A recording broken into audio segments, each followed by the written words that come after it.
Hi, this is Michael P. Coleman, Content Director for Brother Be Well. Thanking you for checking out this series, this trauma and healing series brought to you by Blue Shield of California's Blue Sky Initiative.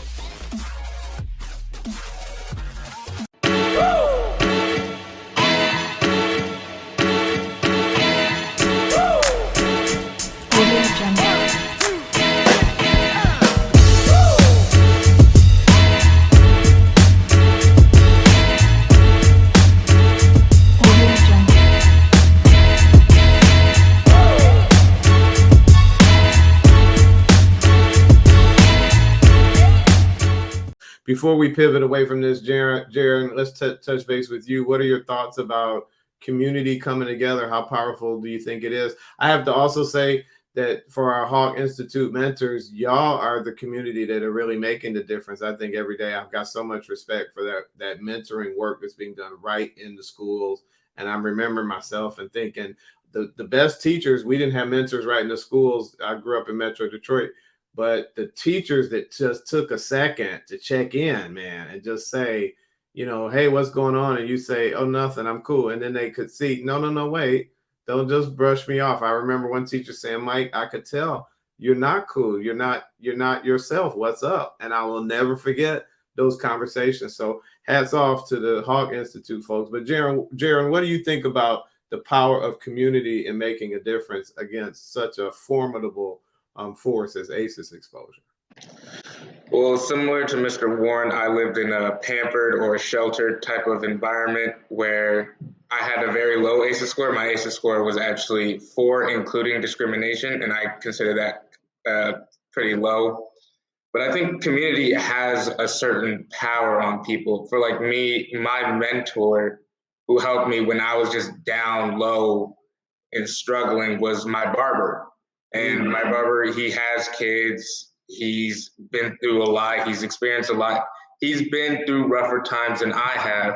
And just being able to talk to him and relate to him and getting his advice has been so helpful to me. It's almost as like I see him as like a second father or like a father figure, just because of how helpful he's been throughout my whole entire life. And then with that, I volunteer for people who may struggle with ACEs. Like there's kids who don't have both of their parents, or there's kids who struggle with their parents. And especially times when like Christmas and events like those, I try to help volunteer because I didn't understand that pain that most people went through. I grew up with both of my parents. I had that leisure for me. And I couldn't understand the concept of some people's pains, but I wanted to be there for them no matter what. So for me, the power of community is one of the strongest powers out there that you could really have, because no matter what, your community is always going to be there with you.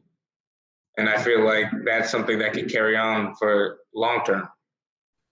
Well, I feel so sort of encouraged and edified. Another Black man who had a low ACEs score. There is hope for the world. I appreciate hearing it and everybody checking in on this particular topic. Before we're almost, as I said, I cannot believe almost an hour has gotten away from us. So many different other shades and levels that we could talk about here. But before we check out, Dr. G is our ACEs expert. And so let me ask first, before I turn things over to Dr. G, does anyone have 1 or 2 takeaways that they would like to share, that they would feel comfortable sharing? We talked about a lot, saw a couple videos. It's entirely possible I missed something, so I want to give everybody a chance. Is there something that anybody else has to say before I turn things over to Dr. G to take us home? Yeah, just really quickly tying together what Richard and Jaron and Andre, touched on more about the community. I think that's the point of Hawk, and one of the big things that drives one of the missions of Hawk is to be that community. And I think you can create a community or take part in a community, especially now with social media and since cell phones came about, really. To take part in a community that can really understand you and possibly help you through some of the things that you might be going through. So community is super important, and it's one of the main reasons I joined Hawk and enjoy it so much. Is just to be that member of the community, to be there for someone when they might need it. I don't have all the answers, but just having that small part, I think is worth it for me. I appreciate hearing that. Isaiah. I want to touch on Dr. G. Let you kind of close us out, Dr. G, as our ACEs expert. What are your closing thoughts and maybe some things that we can be thinking about moving forward? Yeah, so I think the first thing is to actually level set what a high ACE score is. I think as brown and black folks, we can sit here and say, oh, 4 is not that high, 7 is not that high, is pretty moderate. But truth be told, we take those numbers to a different population and a different setting, and it's high. All right. So the cutoff is really, when we're talking in a medical field, the cutoff is 4. And when you get 4, that's when you start to be at higher risk for all those health outcomes that I mentioned.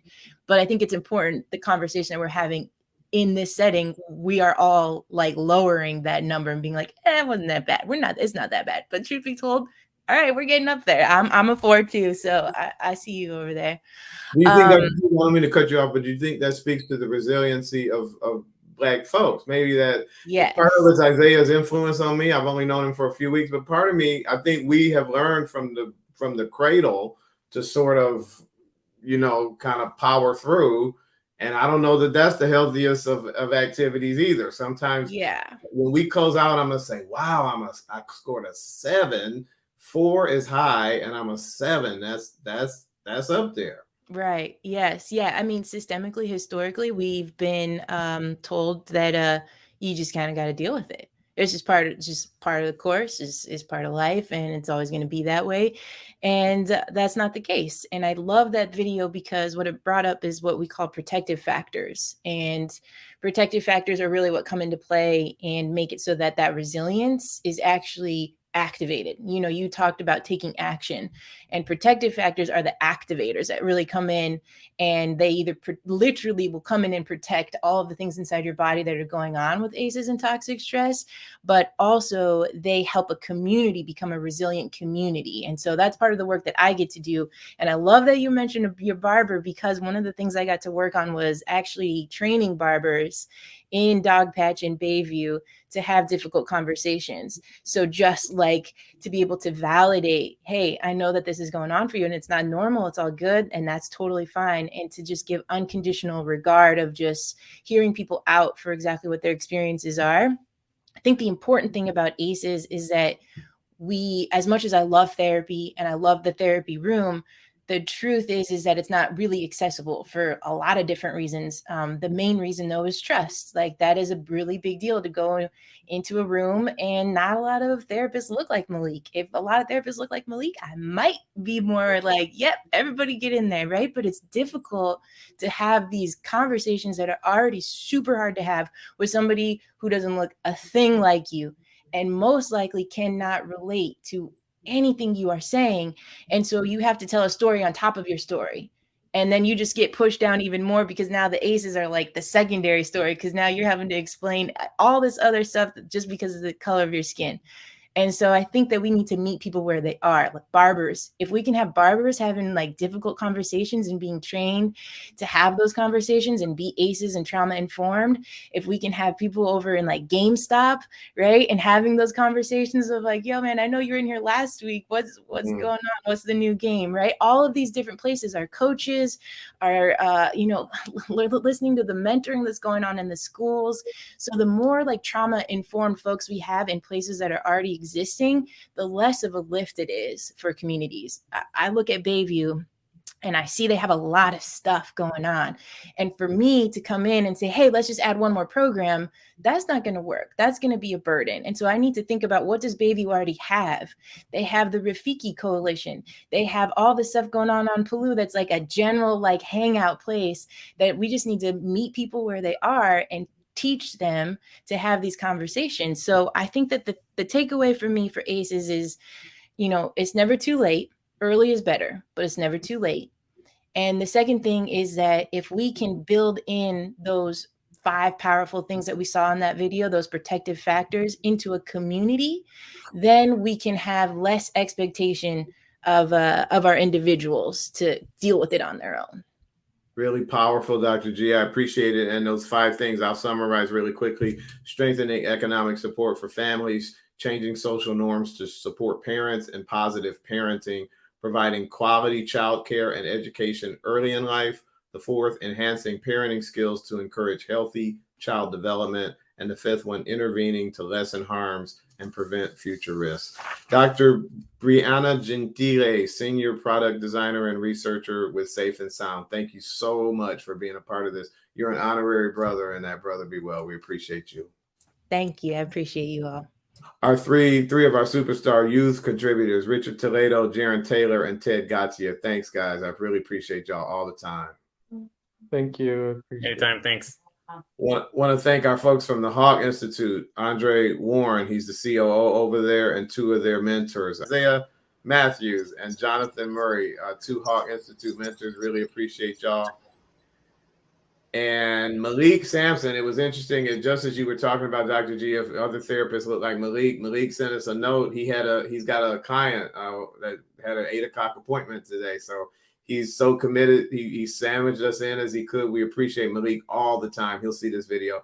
So thanks a lot for his contributions as well. I want to thank you for taking the time to check out this video. It's one of a series of our partnership with the Hawk Institute. You can take advantage and check out ones that are focused on youth, adults. We've got a fantastic monthly student mental health podcast that's a part of that as well. We've got a great series that we launched last month with the Hawk Institute, How to Be a Man. So you want to check all of that out. You can get links to all of that and all of the other programs that we do here at Brother Be Well, podcast videos, print pieces, the whole 9 at brotherbewell.com. You can also check out additional resources related to ACEs exposure or any one of a number of mental or behavioral health issues that you're dealing with. brotherbewell.com/resources. So check all that out. When you go to brotherbewell.com, sign up for the blog. It's completely free. There's some membership options as well. We'd love you to onboard, and we'll make that as possible to you as we can. Check that out at brotherbewell.com/plans. My name is Michael P. Coleman. Again, I'm content director for Brother Be Well. And until next time, I want to ask you to do 2 favors for me really very quickly. Take great care of yourself. And we at Brother Be Well at the Hawk Institute at hearyou.org, where Malik's from, Dr. G's work, we're all trying to give you all the information that we can to make sure you're taking great care of yourself. Then, as a favor to me, when you get that down pat, reach out and take good care of somebody else. Until next time, again, Michael P. Coleman saying take care.